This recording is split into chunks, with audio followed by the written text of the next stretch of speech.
এবার এই জায়গায় নাকি বিয়ে করছে, এই যে 16 বছরের একটা ছেলে।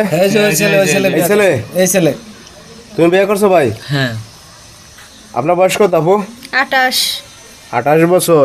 জি। এটা জায়গার নাম কি ভাই? সিলেট হবিগঞ্জ। হবিগঞ্জে। তাই আপনার আগে পরে বিয়ে শাদী হয়েছিল? হ্যাঁ অবশ্যই, আমার হাজবেন্ড রানিং আছে। রানিং আছে কোথায়? হ্যাঁ, ও হচ্ছে জার্মান থাকে। জার্মান থাকে, আচ্ছা। তাহলে জার্মান থেকে ভালো কথা, আপনি ছেলেরে বিয়ে করছেন কেন? বিয়ে করব না, দিনের পর দিন বছরের পর বছর চলে গেছে, ওর আসার কোনো খবর নাই, তো আমি তো ওর জন্য আমার জীবন নষ্ট করতে পারবো না, তাই নতুন করে সাজাইছি আমার জীবন। ও, আপনি জীবন সাজাইছেন এদিকে না? হ্যাঁ। এখন ঘটনা হচ্ছে আপনাদের সুখের জন্য বিদেশ গেছে আপনার স্বামী, তা আপনি সেটা বুঝলেন না? সে যদি আমার সুখের জন্য যেত সে অবশ্যই আসতো। আমার মনে হয় ও দেশে সবকিছু সেট করছে, বিয়ে শাদী মানে করছে। ওই দেশে বিয়ে শাদী করছে, এটা আপনার ধারণা? হ্যাঁ, এটা আমার মনে হয়। এই জন্য হচ্ছে আপনি এই ছেলেরে বিয়ে করছেন। হ্যাঁ। আর তোমার সাথে পরিচয় কিভাবে, বিয়েটা হলো কিভাবে? পরিচয়, আমি ওদের বাসায় কাজ করতাম। কি কাজ করতে তুমি? ওই যে এর মধ্যে কাজ করতাম। হ্যাঁ, আরে যে মুরগি ফার্ম আছে না, পোল্ট্রি মুরগি ফার্মে। মুরগি ফার্ম, গরুর ফার্ম, ফার্মে কাজ করতাম। পরে হ্যাঁ। পরে আস্তে আস্তে পরে ওইখান থেকে আর কি আমাদের সম্পর্ক হয়। আচ্ছা, তারপরে আমরা বিয়ে শাদী করে ফেলাই, এটাই বেটার মনে হয়েছে। তা আপনার এই যে আব্বা আম্মা আত্মীয় স্বজন যারা আছে, আপনার হাজবেন্ডের এখন কি বলতেছে?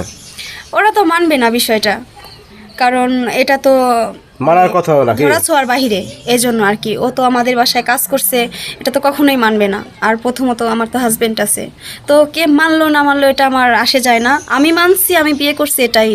এই যে কি বাসা বাড়ি থাকতেছে নাকি? নিয়ে থাকতেছে। মানে পালাই আসছেন আপনারা? হ্যাঁ, পালাই আসছি। পালাই এসে বিয়ে শাদী করে ফেলাইছেন? হ্যাঁ। হায় হায় রে, কলিকাল, আর কত কিছু দেখবো আমরা। ছোট ভাই, তাইলে এখন কি করবা তুমি? তোমার বাপ মা তো মানে নাই তোমাদের সম্পর্ক? এখন বাপ মাই মানে নাই, এখন আর কি করবো? এখন তো আমাদের সংসার করে খাইতে হইবে নাকি? হ্যাঁ, সংসার করে খাইতে হইব। সংসার করে খাইতে হইব? হ্যাঁ, চালাইতে পারবা ওই বউ? অবশ্যই। হ্যাঁ, অবশ্যই ভাইবে চিন্তা করে কথা বলতেছো তুমি? অবশ্যই। তুমি দেখছো বউরে, দেখছো ভালো করে? দেখছি, মানে পুরো আগুন। হ্যাঁ, তো এই আগুন সেম চালাবা কেমনে? আমরা চালাইতে পারবা? এই আপু, তা এই যে তুই আপনার কোনো জাদু টোনা করছেন নাকি? না না, জাদু টোনা করবে কেন? এটা হচ্ছে মনের একটা ব্যাপার সেপার। হ্যাঁ, তো মন থেকেই করছি। মন থেকে করছেন, মানে ভালো লাগছে করছেন? হ্যাঁ। হায় হায় রে। তো দর্শক ভাইয়েরা, আসলে কি বলবো, দেখেন আপনারা, মানে এই 16 বছর বয়স, সে 28 বছরের একজন প্রবাসীর বউরে বিয়ে করছে, যেটা অবিশ্বাস্য। তার গার্জিয়ান আসে না? না, কেউ আসে না। গার্জেন আসে না। আসে না। হায় রে কপাল। তা আপনার স্বামী এখন কি বলতেছে আপনারে? ফোন টোন দেয় আপনারে? না, ওর সাথে কোনো যোগাযোগ নেই আমার।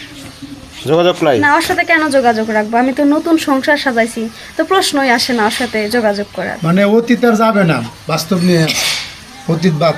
তো আসলে দর্শক ভাইরা যারা প্রবাসে থাকেন, তারা আসলে একটু ভিডিওটা দেখবেন, কারণ হচ্ছে এরকম পরিস্থিতির শিকার হয়তো আপনারা হতে পারেন। তো দর্শক ভাইরা, আপনাদের কিছু বলার থাকলে অবশ্যই আপনার ভিডিওতে কমেন্টস করবেন। আল্লাহ হাফেজ সবাইকে।